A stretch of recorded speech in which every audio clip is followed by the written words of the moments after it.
Good afternoon, everyone, and welcome to the fourth day of our Career Speaker Series. My name is Rob Canone, and today I am honored and excited to welcome and speak with Mr. Alan Barillaro, who is an Academy Award-winning supervising animator at Pixar Animation Studios in California. Welcome, Alan, and thank you for being here today. Thanks for having me. It's super exciting. Yeah, I appreciate it. Awesome. Hi to all the schools out there. Yes.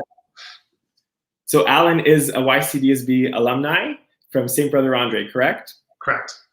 Awesome. And Brother Andre was not a saint yet, so that's how old I am. I'm dating myself. Let's not date yourself now.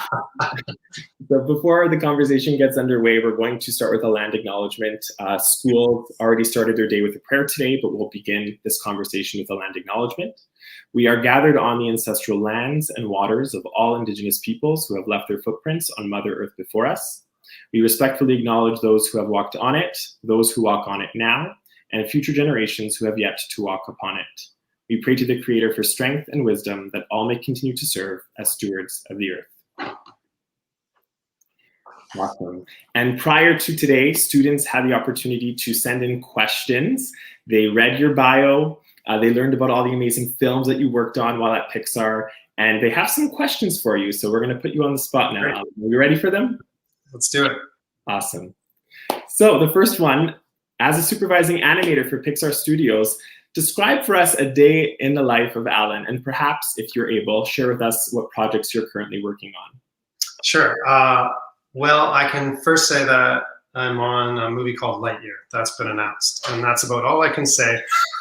Some of these movies take quite a while to make, 5 to 6 years. So that's currently what I'm on. And a day in the life. Well, I guess I can start with what I'm doing right now. We're earlier in a production, so I just got out of a meeting called Dailies, where all the animators or actors kind of get together and we act out our scenes in front of us. It's much like being in a drama class and getting up in front of the stage and embarrassing yourself. Very serious job. And it's a real power to it because you're all collectively working like a class project on something. And by the end of the day, we're back in that theater. I spend a lot of times in theaters. Theaters are this kind of daunting work environment of sitting there looking at all the details. I'll be showing my stuff around 1 o'clock where I'll basically pitch an idea of what I think part of this movie could be or this character could be, that kind of thing. So we're in that exploratory stage as far as actors. Awesome. Now, you're working on Lightyear. How long would something like that take? Like, when did you first start that? And what's that process like for a feature film? Yeah, feature films from start to finish usually about 6 to 7 years. If you really start from the inception of an idea and how long it takes to actually get to the screen. Artists come and go at different moments. Similar to live action, when the script is ready, actors are ready to get on stage and start talking. There's some pre-production of design. But within that, there's all sorts of jobs. You wear so many different hats on a production of all the things you can do to design a character, to figure out the background, the lighting, the sound. It just goes on and on until kind of the rehearsals are over and you're getting ready for the big stage and the theatrical release. Totally. It's so interesting as viewers that we don't see all of what goes into one frame, one scene, but there's hundreds, if not thousands of people involved in that. So it's wild to know that. Yeah, absolutely. Absolutely. Our next question comes from Emilie. She's in grade 8 at OLA. Can you describe the process when creating a character or creating a scene? Good question, Emilie. Hi, in grade 8. You're getting now into acting and how you think about art, and just for all the art students out there, everybody's approach is so different, right? So some of that is just personal to me of how I'm going to approach my work. And we have long debates amongst ourselves of how to approach our scenes. But it is like an actor where you read a script and you understand, well, you're trying to get in the head of that character, really relate to that character. And a lot of it's bringing, part of you to that character to create the scene. So the process, let's assume I know what I'm doing with the acting and I've got my head in the game of that, is like a vulnerable, to be honest, embarrassing one where you're really trying to become that character and get in front. And, maybe you're playing a joke and the joke doesn't land in front of the audience, which is the rest of your crew of talented artists, and you know, you try again and until that rehearsal really gets working. So on the day-to-day, I'm either drawing or for my thinking process, or I'm posing the character, I'm posing out the beats of the story and then showing the director. But you know, to give you a sense of how glacier, you know, slow this moves. If you're like a professional animator doing about 3 seconds to 5 seconds a week, you are really working hard and putting a lot in. So it's 24 frames a second, 24 drawings a second, 4,000 controls in a Pixar character that you're moving, you know, 24 times in 1 second, all these little things. So yeah, 3 seconds of that. So a moment when you see maybe a scene of a character crying or very upset, that animator probably suffered 3 months crying and looking in the mirror and a little down in the dumps. And, you know, afterwards you have to stop and go, okay, let's do a fun scene. That was a lot. And we do something else. That's funny. They suffered themselves. You talked about that process, which is so important and obviously complex and nuanced. And I remember you mentioning in an interview I saw regarding the film Piper that you won the Academy Award for, that certain maybe films or settings inspired that process. So can you speak to us maybe in the context of Piper, what inspired that process? Yeah, you know, it's funny. It can sound too grandiose, right? When you talk about something like a movie, like, oh, how did they make that? It's really, it's exactly the same person when you're in school and you're in the back of the class drawing and you're like imagining something and you see it very clearly and vividly in your mind. And it's, I think the difference is the people I work with are crazy enough just to keep going with those ideas and go, yeah, we're gonna make that a movie. So some of that is that process where, you know, Piper was a lot about my anxieties as a first-time parent, my kids, and letting them grow, and also their aspect of me, I think, as an artist, as I think we all become pretty good observers, where you're watching the world around you and seeing gestures. Oh, look how that person walks. Look how they do this thing all the time whenever they're nervous. And watching sandpipers on the beach felt like a nervous character that I could relate to. And I think I just started drawing that, but it starts pretty simply. And I think the difference is you start developing that and working towards that, and trying to guide your idea as you get older as an artist. That becomes kind of your process, not to stop. You keep digging deeper into what that concept means to you, and hopefully you start saying something a little bit more succinct. If that answers the question, I can wonder, so you have to guide. It totally does. Be observant. You know, I love how you also connected it to your personal life. Often the narratives that we daily live through are ones that we're inspired by and tell stories. I should add to that because it's very funny. I've worked with people for 25 years on these films, some cases from all around the world. And once you get to know these people, you see, even watching a movie, you're like, oh, there's Dave and there's Gray. Like you see their acting. Once you know who we are, it's like we really are playing. You know, a movie is just an assembly, just like let's say we had a Shakespearean play. It'll be different depending on the people in the room, and that's what's really, you have to bring who you are to the work. And as an artist, you know, that's your life experiences, what you're kind of bringing. Totally well said. Thank you for that. Emma, in grade 7 from Our Lady of the Annunciation, when did you realize that you wanted to become an animator, Alan? Oh, Emma, very nice question. I'm going to really admit this, you know, it's such a hard thing. And even animators now, when we're talking, I mean, professional Academy Award-winning animators say, I don't know if I really want to be, I really want to be a guitarist. And I wanted to be, the truth of it is, it's exactly how you are in art class, where someone gives you, oh, wow, this is cool. I want to be a photography major now. Most of us are very all over the place. I'll tell you a big secret about Pixar's success is that Steve Jobs started the studio and he built the campus like a school campus. So we have art rooms just like Brother Andre where I went, and there's rooms for the kiln and there's rooms for painting. And what that does is it allows, because artists like to jump around a lot, like I can't tell you how many guitars and musical instruments and musicians that are actually professional musicians outside the studio are at our studio. It's what makes everyone tick, and they leave and they do projects and they write children's books and they come back. So we treat the entire experience like a school. And so I guess my question is, I think around grade 11, where I had a co-op, and where I actually got to go. Brother Andre allowed me to take some credits and actually work in a studio. I fell in love with the thought of being an artist. I'll admit that I had a hang up of, there had to be a tortured artist, or, any artist you're studying in art history, Van Gogh's cutting off his ear. And I'm like, I don't know if I have this type of commitment, or I was very nervous that I almost felt like a salesman, like I had to sell my art to people and sell them. And I couldn't relate to any of that. But when I actually got to work with artists, I found that to be quite a fallacy. Like, it's not true.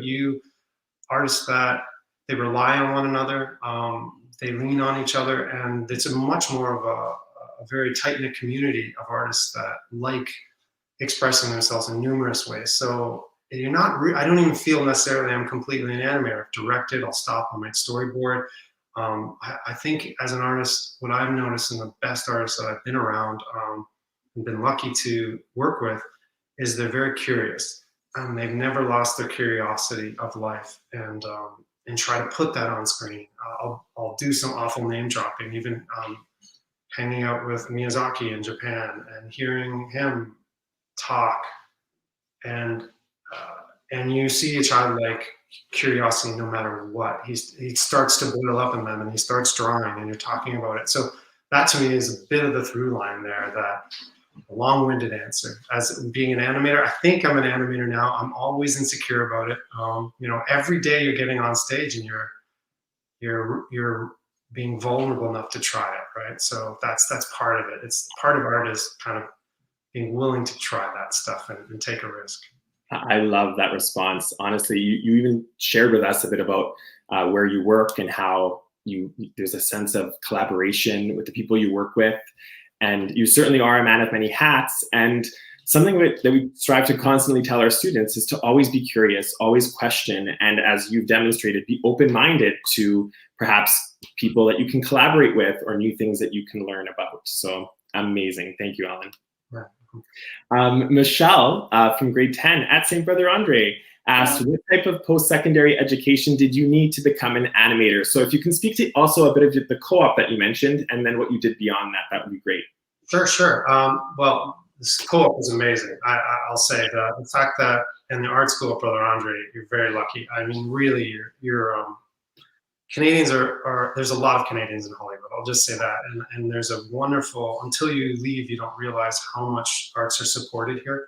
And appreciated on a local level, as well as at the school system. The fact that you get to try so many things at Brother Andre, one of my teachers, Steve Tracanelli, I were a big reason why I'm at Pixar. I'll just say that. It sounds like it was far away, but it's actually very close. And so post-secondary, I think the main goal is to try as many things as you like. You're really not, there's a misconception that you have to really narrow down. I want to be an animator, so I'm only going to be an animator. Well, I'll tell you, I studied more classical art for Piper, went back to museums every day, Rockwell, 3rd of May Goya I must have looked at for months and months.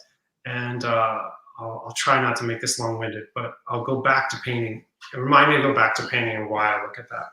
And so what I'm saying is all this kind of adds up to being an animator, because animators bring life to things. And if your life experience, the more you have, the more is available. So by the time I get to this co-op, which is a wonderful program that allows me to practice art outside the studio school walls, I fell in love with that community, really. And then I went to Sheridan College. Now, I'll say this. What's wonderful about art is it's almost like a trade where you learn from apprenticeship and you learn from doing. I mean, too many times you look at your art and you go, am I good enough? Am I good enough? It's absolutely the wrong question. The real question is, are you willing to keep drawing over and over again? Chuck Jones would say after 100,000 drawings, you do one good drawing. It's very true. Just you keep going. So I guess what I want you to take away from that is whatever your path is, whether it's going to Sheridan being a great school, or working at a game company and learning through that way, you can find your path if you're interested in being an artist. Yes, it helps to be at Sheridan, but if you don't get in, do not worry about it. There's plenty of artists. I went through all the animators that I work with. One was a NASA engineer. The other one was in puppetry. One was a professional musician. The other one works on sand sculpture for a year. Like one was a doctor, and then realized, okay, I became a doctor, and I'm not interested in being a doctor anymore. I want to be an artist. So everybody takes their own path. I guess I want you to walk away knowing that that's really truthfully what happens. It's not like there's just one path and this is how Disney Animator becomes a Disney Animator. It really is you and what you're going to bring to your work as an artist. Absolutely. And like you said, based on experience, based on the intersectionalities of that career, like visual arts, being an artist, studying classical art. So I'm so glad that you touched upon that. Thank you so much. Brian in grade 9 from St. Roberts has a question about improving his animation skills. So how do you suggest I can improve my animation skills? First off, Brian, you're talking about your animation skills in grade 9. I mean, that's impressive already. Animation skills, how to improve your animation skills. A lot is being open. I could give you, there's a lot to talk about. I mean, we'll talk about this at Pixar from day one until, today I'll be discussing it. Maybe the best advice I can give you is, try not to deviate here. I would say, okay, everybody lies. In film, even talking now, when you see a line of dialogue, this is as an artist who has a look at reels and work with younger animators or I'd say inexperienced animators. The first thing you do is you try to not deliver that line. Meaning, if someone walks in, let's say, into a store and says, "Hey, I love to have ice cream," whatever you do not animate that, because people, when they're talking, are not really saying what they're saying. There's a subtext. The same as painting, right? Any type of art, there's actually an underlying thing that's happening, which maybe in my speech right now, my subtext is, I hope you like this. I hope I'm doing okay. It's just something that's going to drive your decision of what you're doing more than I want ice cream. Like whatever you do, don't do that. And so as an animator, one of the first things I learned at Pixar was to, as you're going through a script, like any actor, you write down the subtext of what's happening. And drama-wise, you want conflict. Somebody wants something, someone's struggling with something. And it's very real life. When you meet people, what do they really want in that conversation? I don't mean that in a cold way, but there's always something underneath that discussion. And that's what's fun about drama. So maybe start there, and it might kind of wake up that part of you as an actor, and that's kind of the actor side. Then there's this other kind of side that's just a pure technical, which is I'll dive into a whole thing about sketchbooks and what I believe in sketchbooks. But you tell me if now's the time, or we should move on. No, go for it. Here's my thing on sketchbooks, because I talk about it. It was something it was painful for me to learn, which is sketchbooks are this excruciatingly difficult thing to carry around at all times, because who knows who's going to look at it, and then they're going to judge you and say, well, is your drawing good? Similar to a portfolio. It's very important. And then you go to school and everybody's really good. And then you go to Pixar and everybody's very good. And at a certain point, you realize that these sketchbooks are a really important part of your process, in the sense, not that you draw, in that you're vulnerable enough to make mistakes and learn quickly. So I think you should have a sketchbook that looks terrible, that shows your thinking, that shows you're working out problems. Look at Degas sketches. He's not drawing for a portfolio. There's mistakes everywhere. There's hands here, hand here, trying to solve. Look at artists who really inspire. And I think in a social media world, everybody sees finished art and says, oh, it's just something I threw out. It's a lie. You want to see rough art. You want to see your thoughts. And when you look at a sketchbook, when I look at a sketchbook, it's like looking at someone's journal and saying, wow, this is what they're interested in. This is what they're trying to say. And look at how that person is trying to say that more succinctly and clearly. And the faster you do that, the faster you make mistakes and face what I would say is like the blank page. What am I going to say? Well, before you just start drawing, you have to think about it. That to me is the exercise. That is the exercise of having a portfolio. That is the exercise of drawing. That's actually what I look for when I see a sketchbook is, what is this person thinking about? And wow, that's amazing that they're after this or that. Wow. And you know what? I think that transitions beautifully into our next question on portfolios. So In the YCDSB, students are encouraged to keep a portfolio to chart their learning progress, which will include things, things that they've not done well on, things that they've excelled in. How have you done something similar with an art portfolio, and can you share with us the importance of this? And you may have already touched upon it, but this is yes, and yes, and yes, and get used to it, because it's that, you're working on a body of work. If you think about it, you can't pick up a pencil and say, like, imagine this is the pressure sometimes you feel as an artist. I'm gonna do the best drawing I've ever done. Oh, well, good luck to you, right? That's not the way to start. I'm gonna make a painting that's gonna be worth $100 million. None of that. I'm not gonna say, I wanna work on Piper, so I should try to make a movie that wins an Academy Award. Horrible idea. None of that will work.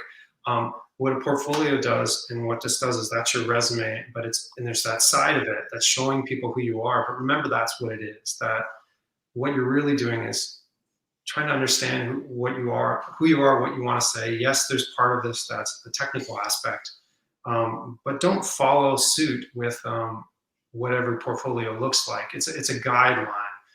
When I started, Disney had a very strict guideline on what a portfolio looked like, and I think it was the detriment sometimes to some movies, because Glenn Keane would draw with a grease pencil. Everybody in my class started drawing with a grease pencil. You start to emulate so much the artist that's not what Disney was looking for. They're looking for who you are and what you're bringing. So keep that in mind. Keep that in mind that artists are looking at your portfolio too.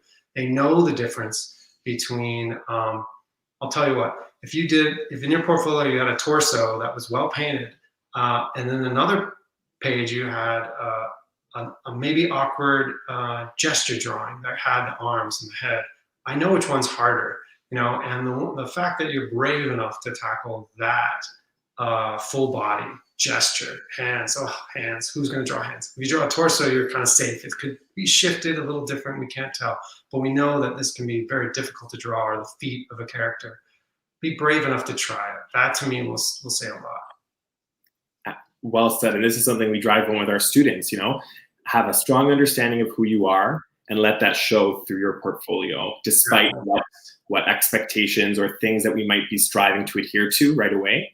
It's really about the journey and the process. So thank you for sharing that. We're faster at that. See how you said that in one sentence? That's why you're a teacher and I'm No. So as a St. Brother Andre alumni, Ms. Falzone wants to know, how did your experience in the Catholic high school prepare you for your career? Oh, great. Yeah. Well, I talked a little bit about it, and I mean, it was a big difference. I won't lie. The school facilities at the time, my parents were both teachers at Brother Andre. There was a computer lab that got me into Pixar. No one had computers back then, and I had played around with one because of the school. And thanks to Mr. Tregno, let me hang out in the art class probably way more than I should have been allowed to. I think one time, one of the students, I remember saying, "Do you live in this class? Like, do you take any other classes here?" Yeah. So, and there was more. I look back and I regret that there's drama classes and other things that I was maybe hung up on because I was so specifically trying. No, I want to be an artist, so I should just be here. But actually, all those facilities, the good teachers are everything. I won't lie about that. I mean, I can count the teachers that changed my path to where I am now, and it's a very simple, stone by stone step to where I was able to go. Finding people that can believe in where you're headed and also support you is a really amazing thing that you look back on later and realize how important it is. So the school is always as good as the teachers that are there, and those connections of the artists that are around you. Absolutely. And St. Brother Andre constantly rooting for you. In fact, one teacher wanted to let you know, and this is Miss Rigo from St. Brother Andre. She said, "I just wanted to let Alan know that my colleague and Alan's former high school art teacher, who you've mentioned, Mr. Trecanelli, is still going strong teaching visual arts at St. Brother Andre. And he has created a rich and vibrant cartooning and illustration program at our school that is very popular with our students." So she wanted to let you know that. Thank you, and I'm so happy. I wish I could see him on camera right now, but I'm waving, and whoever's in that class, you were so lucky. I'm jealous. I would take that cartooning illustration class. I'll go on a small little side note if we have time, which is totally. As far as illustration, look at a scene in Incredible. It's about 3 seconds, where the family goes really quickly. And I wish I had time to actually walk you through the artwork. Simple shot, right? It's one of the hardest shots in the movie because we go back to classical art. How do you look at something so fast and get a whole storytelling point in less than maybe 28 frames? That illustration we paid attention to was Les Norris, a Canadian illustrator, and we did a lot of research of how do you tell stories in simple compositions that you can look at a glance and understand. So when you talk about Piper, you talk about all these movies, you're already learning some of the most important things. When we ran into that problem on the movie, we didn't go to other movies. We went back to illustrators and cartoonists, and that's where I go back to like Goya and 3rd of May, where if you wrote down all the things that have to happen in that scene, and you think about how you want to tell that as a story, you think you need 20, 30 minutes, and there's someone putting it in one composition, telling you a whole story. And that to me is always the lesson with film, that classical art can teach you how to say something so succinctly, without words, in a single image. That's always the goal for me, and it's what I try to achieve on Piper. I try to say less with more on one composition. Wow, it's so amazing how, again, there's so much that goes into composition that we don't know of, but the lens through which you make these decisions, again, is very nuanced, very inspired by certain things that the average viewer won't see. That's incredible. This is our last question coming in. Sorry. Did I even answer this question? I didn't even answer it. Sorry, here I am thinking, yeah, I think you may have answered that, so my apologies. No, but I'm thinking, did I wish what I've known? What I've known? Oh no, Jermaine on the side is saying no, so there you go. If you can, what did you wish you would have known at the start of your art career? And this is from Miss Arrigo at Brother Art.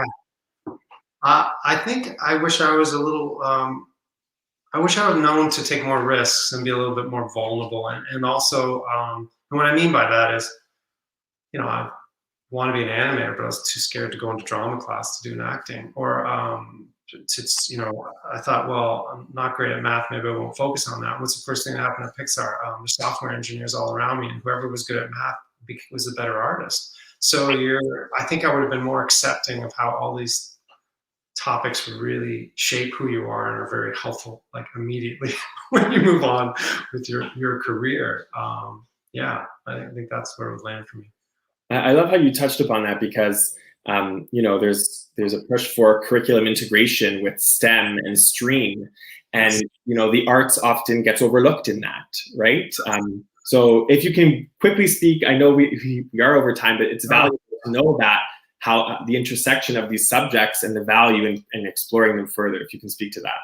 Yeah, well, remember, and maybe I'll partly wrap this up with saying you're at a wonderful time in technology and art and animation. I really believe that. Like, think of everything as an art movement versus a personal goal onto yourself. When you're studying art history and you see these groups and these periods of art, know that those are actual people that have certain philosophies of art and are willing to kind of come together and present that. And that's kind of what you're looking for, right? So I guess for me, what it is all these different aspects of what you're learning will affect you and what type of thing you're going to use in arts, and the way you're getting a new tool to play with. Like, maybe I'll be more specific. I am jealous. You are in a place now where you could go and be an independent filmmaker if you want to right now. Animation 30 years ago, the cheapest budget would still be in the hundreds of millions of dollars. Now with computers in your basement and watching some YouTube clips, you can start saying something as an artist, including an independent film, which will come in the next 10 years. There'll be one of you maybe will be making the movie that we all go to watch in theaters because 6 of your friends decided to make a feature film in animation. That's now, and that's super exciting to me. And I'm jealous because that's a wonderful place to be. When you go to school, you could really be a filmmaker and say what you want to say in the world. So go do that if you're interested. I'll be the first in line with a ticket to watch. I love that. Thank you so much again, Alan, for being with us today. You vanished there for a second. I'm sorry. On behalf of many of the teachers in our school board and same brother Andre, of course, we thank you for taking the time to speak with us today. It's been an absolute pleasure, Alan. Thank you. Thanks for having me. I really appreciate it, everybody. Take care, everyone, and thank you, teachers, for allowing your students to take part in this opportunity. Have a great day, everyone. Bye.